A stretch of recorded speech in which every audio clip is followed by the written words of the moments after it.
మన 'action king' and 'Aishwarya' గారి కాంబినేషన్‌లో murder investigation and suspense thriller స్టోరీతో వచ్చిన మూవీ 'మఫ్టీ పోలీస్'. ఇక ఈ మూవీ ప్రతి ఒక్కరికి, ప్రతి ఒక్క వర్గానికి నచ్చుతుందా అంటే అది చెప్పలేము. ప్రతి ఒక్కరికి నచ్చకుండా ఊకుంటుందా అంటే కూడా అది చెప్పలేము.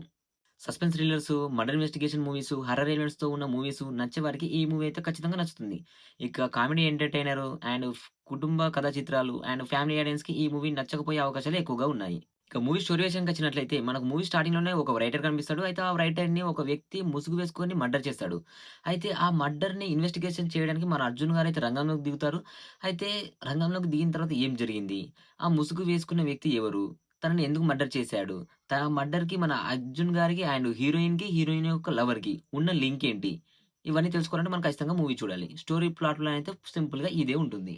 ఇక మూవీ స్టార్టింగ్ నుంచి ఎండింగ్ వరకు చాలా ఎంగేజింగ్‌గా అనిపిస్తుంది. అండ్ సస్పెన్స్‌ని మాత్రం చాలా బాగా మెయింటైన్ చేశారు. మనకు స్టార్టింగ్ నుంచి ఎండింగ్ వరకు ఒక సస్పెన్సే మన మైండ్‌లో మొత్తం సస్పెన్సే ఉంటుంది. అండ్ నెక్స్ట్ ఏం జరుగుతుంది? నెక్స్ట్ ఏం జరుగుతుంది? అనే క్యూరియాసిటీతోనే మనము మూవీ ఎండ్ అయ్యే వరకు చూస్తూనే ఉంటాము. ఇక ఇంటర్వెల్ టైమ్‌లో ఒక చిన్న ట్విస్ట్ అయితే వదులుతారు. ఆ ట్విస్ట్ అయితే మనం అస్సలు ఎక్స్‌పెక్ట్ చేయలేము. ఆ రేంజ్‌లో ఆ ట్విస్ట్ అయితే వర్కౌట్ అయింది. ఇక ఎండింగ్‌లో కూడా ఒక ట్విస్ట్ ఉంటుంది. ఆ ట్విస్ట్‌కైతే మనం ఆల్రెడీ ఎక్స్‌పెక్ట్ చేసే అవకాశాలు ఎక్కువగా ఉంటాయి కాబట్టి అది పెద్దగా వర్కౌట్ కాలేదు. ఇక ఓవరాల్‌గా చెప్పాలంటే మనకు సస్పెన్స్ థ్రిల్లర్ కాబట్టి మనకు ఆల్రెడీ ఇంతకుముందు సస్పెన్స్ థ్రిల్లర్స్ ఆల్రెడీ చూసాం కాబట్టి ఈ మూవీ కూడా సేమ్ వాటికి రిలేటెడ్‌గానే అనిపిస్తుంది. ఇంకా మెయిన్‌గా చెప్పాలంటే 'కురుక్షేత్రం' మన 'అర్జున్' గారి నుంచి వచ్చిన 'కురుక్షేత్రం' మూవీకి రిలేటెడ్‌గా కూడా ఈ మూవీని తీశారనే కాన్సెప్ట్‌తో మన మైండ్ అయితే అటే వెళ్ళిపోతుంది. ఇక మధ్య మధ్యలో కొన్ని సీన్స్ మనం ఎక్స్‌పెక్ట్ చేసే విధంగానే ఉంటాయి. మనం ఇదివరకు చాలా సస్పెన్స్ థ్రిల్లర్స్ చూసాం కాబట్టి వాటికి రిలేటెడ్‌గానే ఈ సీన్స్‌ని కూడా ఉండొచ్చు అని మనం ముందే ఎక్స్‌పెక్ట్ చేసాము. మధ్యలో కొంచెం డౌన్‌ఫాల్ ఉన్నప్పటికీ ఓవరాల్‌గా మాత్రం ఎండింగ్‌కి వచ్చేసరికి మూవీ చాలా బా అనిపిస్తుంది. ఒక మంచి మూవీని చూసామనే ఫీల్ గుడ్ మూవీని చూసామనే థాట్‌తోనే మనం థియేటర్ నుంచి బయటకొస్తాము. ఇక ఓవరాల్‌గా మూవీ గురించి చెప్పాలంటే సాంగ్స్ అయితే పెద్దగా ఎక్కలేదు. సాంగ్స్ అయితే అసలు ఏమి లేవు. అండ్ ఇక మనకు కామెడీ ఎంటర్‌టైనర్ ఏదైనా ఉందంటే కామెడీ అసలు మనకు టచ్చే కాదు. ఆ జోనర్‌లోనే ఈ మూవీ ఉండదు. ఇక మూవీ మరీ కొత్తగా అనిపిస్తుందంటే మరీ కొత్తగా అయితే ఏమీ అనిపించదు. ఇన్వెస్టిగేషన్ స్కిల్సు అండ్ కొన్ని సీన్స్ తప్ప మిగతా స్టోరీ మొత్తం మనకు రొటీన్‌గానే అనిపిస్తుంది.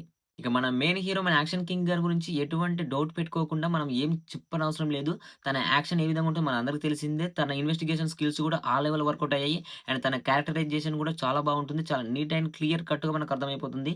తిను ఏదైనా పట్టుబడితే ఖచ్చితంగా సాధించేదాకా వదలడని అయితే మనకు ముందే తెలిసిపోతుంది. ఇక హీరోయిన్ గారి విషయానికొచ్చేస్తే తను ఉన్నంతలో కూడా తను చాలా బాగా యాక్ట్ చేసింది. అండ్ తన రోల్‌కి తను జస్టిస్ న్యాయం అయితే చేసి పడేసింది. ఇక తన లవర్ గురించొస్తే మనం పెద్దగా మాట్లాడుకునేంత తనకు పెద్ద స్కోప్ అయితే లేదు. ఇక ఎవరికి నచ్చుతుంది అంటే సస్పెన్స్ థ్రిల్లర్స్‌ని ఎక్స్‌పెక్ట్ చేసేవారికి, హారర్ మూవీస్‌ని ఎంజాయ్ చేసేవారికి, మర్డర్ ఇన్వెస్టిగేషన్ మూవీస్‌ని ఎంజాయ్ చేసేవారికి ఈ మూవీ మాత్రం ఖచ్చితంగా నచ్చుతుంది. వాళ్ళు మాత్రం థియేటర్‌కి వెళ్లి హ్యాపీగా చూడొచ్చు. ఇప్పటికైతే ఇది గైస్ మన 'యాక్షన్ కింగ్' అర్జున్ గారి 'మస్తి పోలీస్' మూవీస్ యొక్క రివ్యూ. ఇలాంటి మరిన్ని మూవీ రివ్యూస్ కోసము, మరిన్ని మూవీ అప్డేట్స్ కోసం మన ఛానెల్‌ని మాత్రం ఖచ్చితంగా సబ్స్క్రైబ్ చేసుకొని బెల్ ఐకాన్ ఆన్‌లో పెట్టేసుకోండి. మీకు ఈ ఇన్ఫర్మేషన్ వాల్యుబుల్ అనిపిస్తే ఖచ్చితంగా వీడియోని మాత్రం లైక్ చేసి, షేర్ చేసి కొంచెం సపోర్ట్ అయితే అందించండి. Thank you. Bye bye.